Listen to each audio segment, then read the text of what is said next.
ዛሬ ደግሞ እኔ ነኝ ያለ የብሮኮሊ ሾርባ አሰራር ይዤላችሁ መጥቻለሁ። ሰላም ጤና ይስጥልኝ ውድና የተከበራችሁ ቤተሰቦች እንዴት ናችሁ? እግዚአብሔር ይመስገን ሰላም ነኝ። ዛሬ በጣም ቀላል ቆንጆ የሆነ የብሮኮሊ ሾርባ አሰራር ይዤላችሁ መጥቻለሁ። ተወዱታላችሁ። ቪዲዮውን እስከ መጨረሻው እዩት። ቤተሰብ ያልሆናችሁ ሰብስክራይብ እያረጋችሁ እንዲሁም ነባር ላይክ ሼር እያረጋችሁ ወደ አሰራሩ እዚህ ጋር እንደምትመለከቱኝ ብሮኮሊ በደንብ አድርጌ አጥቤ ከታትፌ አዘጋጅቼዋለሁኝ። ያው ሰዓት ለመቆጠብ ነው ስከትፍ ምናምን የማላሳያችሁ ማለት ነው። እንደዚህ እንደምትመለከቱት እዚህ ጋር ሽንኩርት አዘጋጅቻለሁኝ። ዶሮ አጥንት የሌለው ዶሮ አዘጋጅቻለሁ። የሚያስፈልጉኝን ቅመማ ቅመም ባራትን በጎን አዘጋጅቻለሁኝ ማለት ነው። እያንዳንዱ በቅደም ተከተል እናያቸዋለን። በመጀመሪያ ድስታችን ላይ የወይራ ዘይት ነው የተጠቀምኩት። የወይራ ዘይት ወይ ደግሞ የወይራ ዘይት ካላችሁ በዘይት መጠቀም ትችላላችሁ። ሽንኩርት ተጠቅሜያለሁ። አንድ ተለቅ ያለ አንድ ራስ ሽንኩርት ተጠቀምኩት። በዚህ መልኩ ነው የከተፍኩት። ተለቅ አድርጌ ለምን በኋላ ስለምፈጨው ማለት ነው። በዚህ ላይ ምን እጨምራለሁኝ? ያዘጋጀኋትን ዶሮ እጠቀማለሁ። ትንሽ ነው ለጣዕም ነው የጨመርኩት ዶሮ እንደምትመለከቱኝ።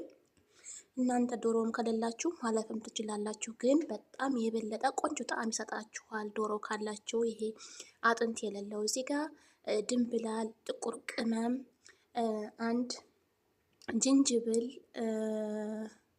እንደምታዩት ማለት ነው። እንዲሁም ደግሞ የማጂን አንድ ማጂን ተጠቅሜ ያለሁኝ። እነዚህን ብቻ የተጠቀምኩት ሌላ እና ደግሞ ነጭ ሽንኩርት የተፈጨ ጨምር ያለው። እዚህ ጋር ዋይት ፔፐር በጣም ቆንጆ ነው። ይሄ ቆንጆ ጣዕም ይሰጥላችኋል። በደንብ አድርጌ ጥብስ አድርገዋለሁ። በተለይ ማንኛውም ነገር ሾርባም ይሁን ምንም ይሁን ስትሰሩ በደንብ መጀመሪያ ሽንኩርቱን ጥብስ ካደረጋችሁ እሳታችሁን ቀንስ አድርጋችሁ እንዳያርባችሁ እጃችሁን ሳታቋርጡ ጥብስ ካረጋችሁት በጣም ቆንጆ ጣዕም ይሰጠዋል ማለት ነው። ዝም ብለውም ቀቅለው የሚሰሩ አሉ፣ ግን እንደዚህ አድርጋችሁ ብትሰሩት በጣም ቆንጆ ጣዕም ይሰጣችኋል። ዝንጅብል ለሾርባ በጣም ቆንጆ ነው።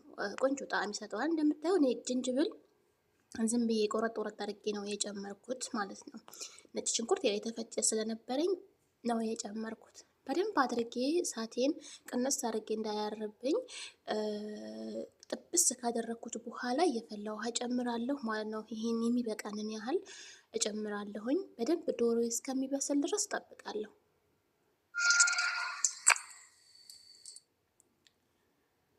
በዚህ መልኩ በደንብ አድርጌ ዶሮ መብሰልና ለመብሰሉን ካረጋገጥኩ በኋላ ዶሮዋ መብሰል አለባት በደንብ ሆና፣ ብሮኮሊ ከመጨመራችሁ በፊት ማለት ነው። ለምን ብሮኮሊ ለምንድን ነው አብሬ መጀመሪያ ያልጨመርኩት? አብሬ እዚህ ላይ ስጠብስ ያልጨመርኩት እንትን በደንብ መብሰል የለበትም ብሮኮሊ ማለት ነው።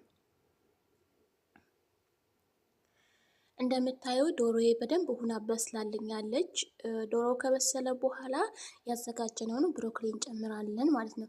ብሮኮሊ ስትጨምሩ ብሮኮሊ ከጨመራችሁ በኋላ መክደን የለባችሁም። ለምን ይሄ አረንጓዴው ከለሩ መጥፋት የለበትም ማለት ነው። ስለዚህ 2 ደቂቃ 3 ደቂቃ ብቻ ነው የማቆየው እሳት ላይ እንጂ ብዙ አላቆየውም። በደንብ አላበስለውም እና ደግሞ ድስቱን ራሱ አልከርንም። በዚህ መልኩ 2-3 ደቂቃ ከበሰለ በኋላ እሳቴን አጠፋዋለሁኝ። ጨው ጨምራለሁ። የጨመርኩት ጨው ነው። ያው የሚበቃንን ያህል ጨው እንጨምራለን ማለት ነው። እየቀመስን መጨመር እንችላለን። በዚህ መልኩ 2-3 ደቂቃ ካቆየሁት በኋላ እንደዚህ አድርጌ አጠፋዋለሁ። ግን አልከርነውም አሁንም ማለት ነው። ቀዝቀዝ እስኪል ድረስ አቆየዋለሁ። አሁን በደንብ አድርጌ ፈጨዋለሁኝ። እዚህ ጋር ስትፈጩ ደግሞ እኔ እንደ ቤተሰቤ ነው፣ ገባችሁ? ቤተሰቤ በጣም ድቅቅ ያለ ነው የሚፈልገው። ስለዚህ በደንብ አድርጌ ነው የምፈጨው፣ በደንብ ላም እስኪል ድረስ ማለት ነው። ግን እናንተ ዝም ብላችሁ ሸርከት አድርጋችሁ መተው ትችላላችሁ። እንዳለ ብሮኮሊው ሙተት እስኪል ድረስ አለመፍጨትም ትችላላችሁ። በዚህ መልኩ እንደዚህ መፍጫ ላይ አድርግና ፈጨዋለሁኝ ሁሉንም ማለት ነው። ይሄን ይመስላል። በደንብ አድርጌ ነው እኔ ድቅቅ አድርጌ የፈጨሁት።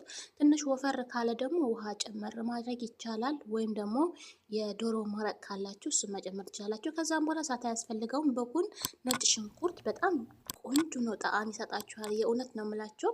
የገበታ ቅቤ እንደዚህ በጎን እንደዚህ ካርጥብ ስታረጉትና ከላይ ጭምር ስታረጉት አጠይቁኝ። የእውነት ነው የምላችሁ። ጠጣችሁ አጠግቡ። በእውነት በተለይ እኛ ብሮኮሊ ሾርባ ምናምን ይሄ በተለያዩ ሾርባዎች እኛን እንትን አንልም አንጠጣም። ኩኪንግ ክሬም ጨምራለሁኝ፣ ትንሽ ነው የምጨምረው ለጣዕም ማለት ነው። እና በጣም በጣም ቆንጆ ነው። ለጤና ራሱ በጣም ተመራጭ ነው። ጨው ትንሽ አነስ ብሎ የነበረ ጨው ጨምሬበታለሁኝ። እዚህ ጋር ትንሽ ሎሚ ነው የጨመርኩት፣ ግማሽ ሎሚ ጭማቂ ትንሽ ጨምሬበታል። በጣም ነው የምወደው ሾርባ ላይ ሎሚ ማለት ነው። እንደዚህ አድርጌ በደንብ አንዴ እንደዚህ በቃ በደንብ መብሰል የለበትም እዚህ ጋር ማለት ነው። እስከሚዋሃድልኝ ድረስ ብቻ ነው እሳቱን ትንሽ እንትን ያደረኩት። ከዛ አጠፋለሁ እሳቴን ማለት ነው። እና በጣም በጣም በጣም ቆንጆ ነው። በጣም አሪፍ ነው የእውነት። ብሮኮሊ ያው ለጤና በጣም ተመራጭ፣ በተለይ በመዳን ቤት የምሰሩ እህቶቼ ተጠቀሙት። በጣም ብዙ ብዙ ብዙ ጥቅም አለው እላችኋለሁ።